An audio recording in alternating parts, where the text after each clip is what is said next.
Citrusi su voćke koje se uzgajaju u nešto toplijim krajevima. Međutim, puno naših pratitelja, a i mi sami, želimo ove voćke uzgajati kod svoje kuće. To naravno možemo raditi dosta uspješno, kao što smo već pokazali u našim prethodnim videima o limunu. Svi koji duže vremena prate naš kanal mogli su vidjeti na koji način se jednostavno razmnožava limun, a naravno oni koji nisu, vjerujem da će ga potražiti i pogledati. Ovdje možete vidjeti novu margotiranu sadnicu koja će biti spremna za presađivanje već za nekoliko dana. Margotirali smo je 27.5., odnosno prije mjesec i pol dana. Dosta vas je pitalo koliko traje ovaj postupak, pa evo najboljeg odgovora. Za 2 mjeseca sadnica je spremna za odvajanje od matične voćke.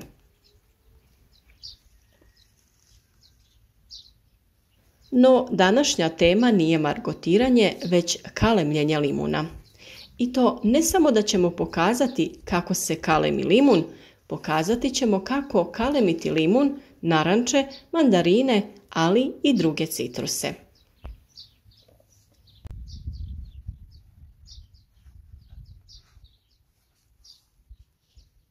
Klasično kalemljenje na procjep može se koristiti, ali budući da citrusi nemaju izraženo mirovanje i usporavanje vegetacije, tada je prihvatljiviji drugi oblik kalemljenja. U ovom videu ćemo pokazati kako to mi radimo i nadamo se da ćete naučiti ovaj jednostavni i plemeniti postupak. Naravno, naš rad podržite i označite like ispod videa, napišite nam komentar i podijelite ovaj video na društvenim mrežama da i vaši prijatelji vide da je ovaj postupak jako jednostavan. Svaki rad alatom oko voćke počinjemo naravno dezinfekcijom. To je najbolje uraditi alkoholom ili nekim dezinfekcijskim sredstvom. Za početak ćemo pokazati ovaj način kalemljenja na mandarini. Za ove mlade sadnice mandarine uzeti ćemo jedan lisni pup. Oprezno ćemo sa jednogodišnjeg izdanka odrezati dio kore sa jednim listom. Nakon toga ćemo na podlozi zarezati koru u obliku slova T. Ovo treba uraditi krajnje oprezno da se ne bi ozlijedili. Postupak jeste dosta precizan, ali nije nešto što se ne može naučiti. Nakon što smo zarezali koru, lagano ćemo je nožićem odvojiti od drveta. Nakon toga iz kore sa pupoljkom izvaditi ćemo drvenasti dio koji nije dio same kore. Ovo je potrebno uraditi oprezno da ne bi oštetili peteljku i pupoljak koji se nalazi iznad i pored. Kada smo to napravili, u zarezanu koru ćemo utisniti koru sa pupoljkom koju smo pripremili. Poslužiti ćemo se sa kalemarskim nožem da bi ovo uradili što preciznije. Kod ovakvih zahvata vrlo je važno imati kvalitetan i precizan alat.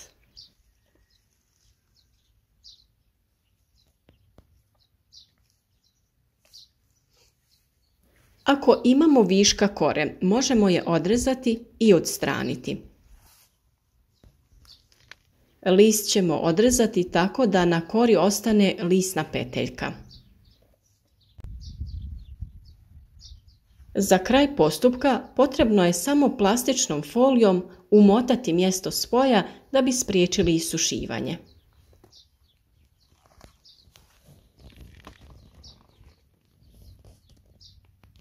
Pored pupoljka označiti ćemo sa slovom M da se radi o mandarini pa ga možemo raspoznati. Pored mandarine nabavili smo i narandžu koja je već počela da cvjeta. Budući da je dosta visoka, skratiti ćemo joj jednu granu i sa nje skinuti jedan pup. Listove možemo odrezati i prije umetanja kore sa pupoljkom u podlogu pod koru.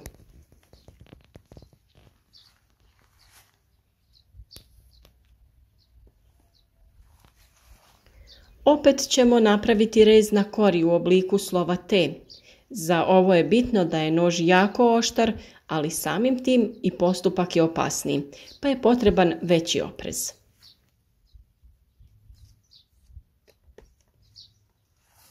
Odvojiti ćemo koru od drveta i odrezati dio kore sa grančice naranče. Iz njega ćemo izvaditi dio drveta koji je ostao uz samu koru prilikom rezanja. Ovo je jako bitno jer je uspješnost spajanja puno veća zbog toga što kora bolje legne na stablo.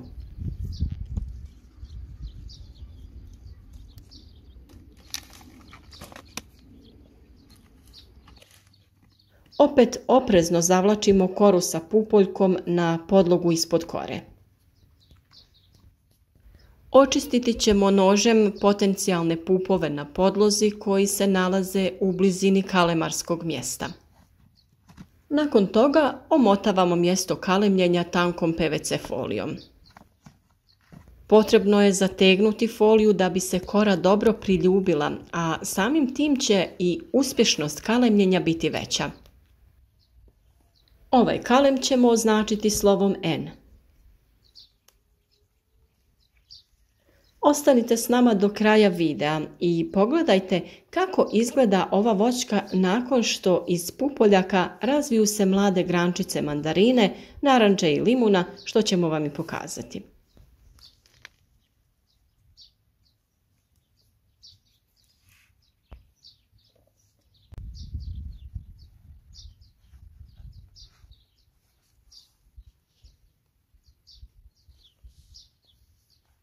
I limun ćemo kalemiti na isti način.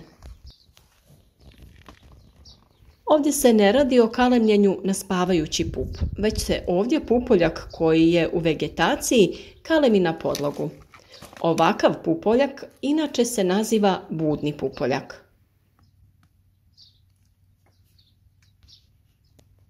Skinuti ćemo koru sa pupoljkom sa grančice koju smo odrezali sa našeg veoma rodnog limuna.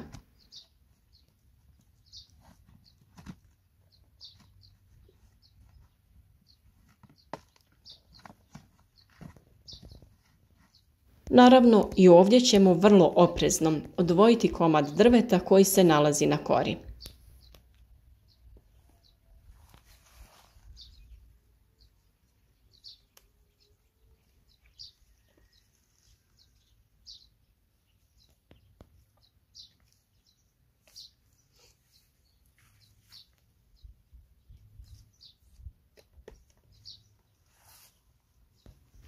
Ovdje se jako dobro vidi zelena kora limuna. To je mlada kora i vidjeti ćete da je uspješnost kalemljenja na ovaj način veoma velika. Zavlačimo koru i urez koji smo pripremili. Listna peteljka se jako dobro drži jer je list bio mlad i zdrav. Upravo takve pupoljke treba i izabrati, što zdravije.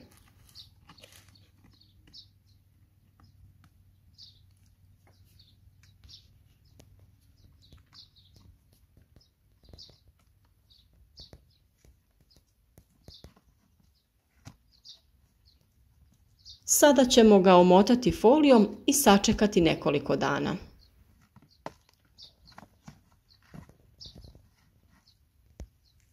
Rezultati kalemljenja biti će poznati već kroz nekoliko sedmica. Za manje od mjesec dana pupovi će nabubriti, a i pojaviti će se mlade grančice.